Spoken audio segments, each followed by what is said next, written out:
just a little recap and some thoughts about this last episode of Alonr. They're in Canada. They're 150 miles within the Arctic Circle. And Timber still seems to be the guy that's positioned best to win. He got a moose. He's getting fish. And even, okay, he's going out. He decides he's going to keep the fish alive till he needs them.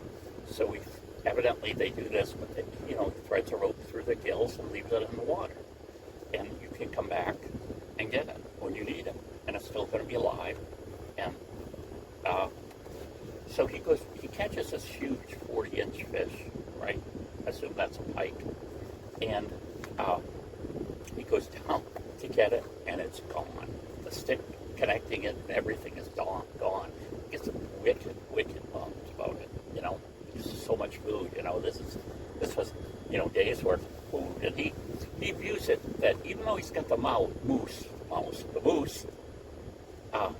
he needs the fish because it has more fat in it, and he needs both things.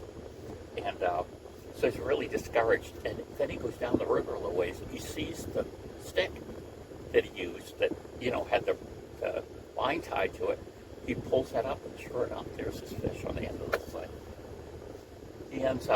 He improves his meat cache to make it more bear-proof and mouse-proof.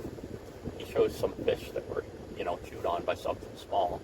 But for the bear situation, too, he built it between two trees, so he notches a slot in the trees and kind of fits it in there and wedges it in. So it's going to be very difficult for an animal to get into it. Somehow, I think a bear still could if he was desperate. But then one of the other contestants, he's called Gub, and he looks really thin, like he's really lost a lot of weight.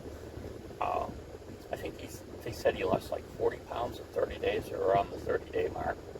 And he falls in the water. He's doing something, and he falls in the water. And of course, and he's a mile from his shelter. So he's been thoroughly soaked. It's very cold out. He has to walk back to the shelter, and he does make it there. But see, that's like one of the worst things that can happen to you. And they're a ways off, so that if he just did the emergency call, they're not necessarily going to be there right away. I forget whether they said it was half an hour or 45 minutes to answer a rescue call. Someone else had a bear bang that was interesting. They were scaring away some animal. I forget if it was a marten or whatever, but there's some animal there that they're not allowed to catch or kill or whatever, so they can only scare it away. And the character named contestant, I should say contestant, not character, William, catches a small beaver, so that's really good. The woman, whose name I forget right now, she's still bearing on, so I still think Timber will be the one to beat, because he's just got so much more resources than the other people. The only thing, he decided he was going to move a fire inside his shelter, and he does have a hole in the shelter, and it just didn't work out. The smoke just filled the thing, and it would have choked right out. He couldn't have done it. So if he was planning on that fire being in his shelter for the colder parts of this contest, he's going to have to make some modifications to it. And one thing I was thinking, I guess it really struck me, this one guy, he didn't bring a ferro rod. And, wait a second, where did he lose it? No, he in any event, he doesn't have a ferro rod. He didn't want to take all the time to make friction fire. Well, he has a belt buckle that's made out of high carbon steel. So, of course, he can take that, strike it with something like the back of his knife that's got a good sharp edge on it. Like a lot of people, even if they had like a survival or bushcraft knife that didn't have a 90-degree spine, your blade's down here and the spine's this, they'll take a file and file it a little area of it off, because then they can use that for scraping, and works really well with ferro rods, but it's also going to work for hitting high carbon steel with,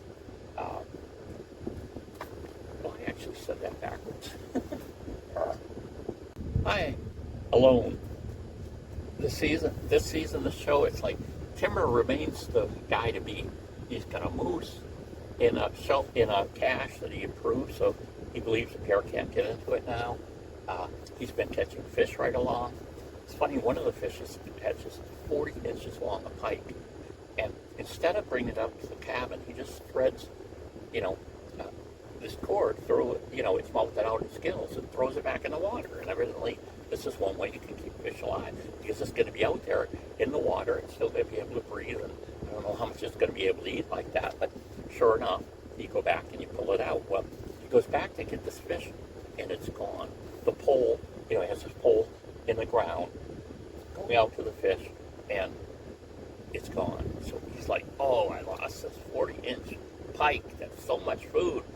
He goes down the river a little ways, and he sees the stick he had in the water. So he manages to get it out, and he pulls it up.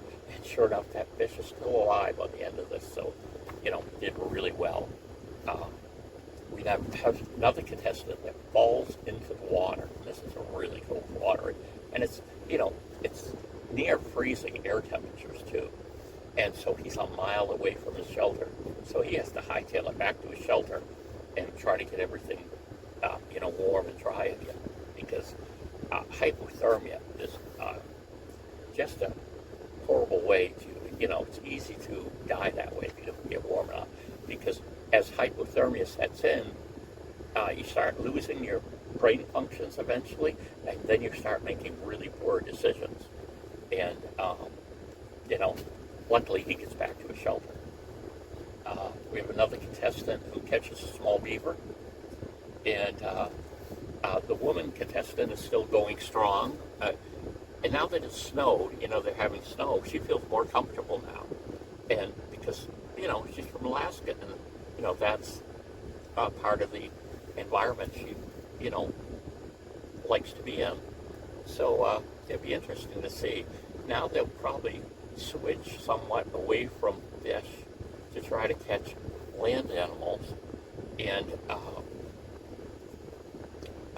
then, when the lake freezes back over, they'll go back and start doing some ice fishing as well too. And even contestants have before, you can put in, and I've seen this on other shows before, contest shows, but you dig these two holes in the ice and you thread your gill net under it to come up the other hole, and you can catch fish, a good amount of fish that way.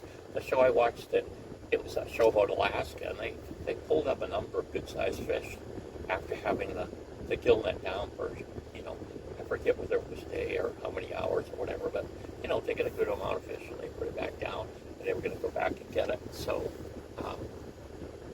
good for them. One thing I'm thinking more about is, how about, I wonder if anyone's cheated on this show or tried to cheat. I was watching one of the pre-shows, and they were showing how meticulously they were searching all the contestants' pockets and the things and everything, their shoes, all their clothing, the sleeping bag, make sure they hadn't brought anything extra in. Well, one of the things that's interesting is one guy needs to make a fire, and he didn't bring a ferro rod. He was kind of planning to do something else, and that kind of didn't work out. Well, he has a belt buckle made out of high carbon steel, so he takes that off. He finds some type of, quartz type rocks, and sure enough, he's able to, get sparks from that and start a fire with it. So I was thinking, gee, that could be a whole different thing about Alonr, is thinking of having anything you have, as much as you can think of on you or in your things, that serve these two purposes. Yeah, sure, he needs a buckle to hold up his pants, belt pants, but why not have one that really you can start a fire with too? It just made a lot of sense to me. There's so many things like that now. it's something that they would really catch right off there. You can actually buy these buttons that are actually ferrocerium rods that they've ground down and everything is shaped into a button. And they have magnesium buttons like that as well. So, but I think they kind of know about that. If you did something like that, that would be more bordering on actually cheating. But I don't think it's cheating when people, purposely have items that really have some other purpose to them. You could think about if someone has what else can I think of right off? I'm not sure, but what if you had a knife and you magnetized it so that you could make a rudimentary compass maybe when you were there. The knife would still be a knife. It's not alter really in any of the functions that it has, but if you were, like if it's a high carbon steel knife, you could probably magnetize it, and then you could magnetize smaller things and, make some kind of compass with it. And I was thinking too, they have no clocks, right?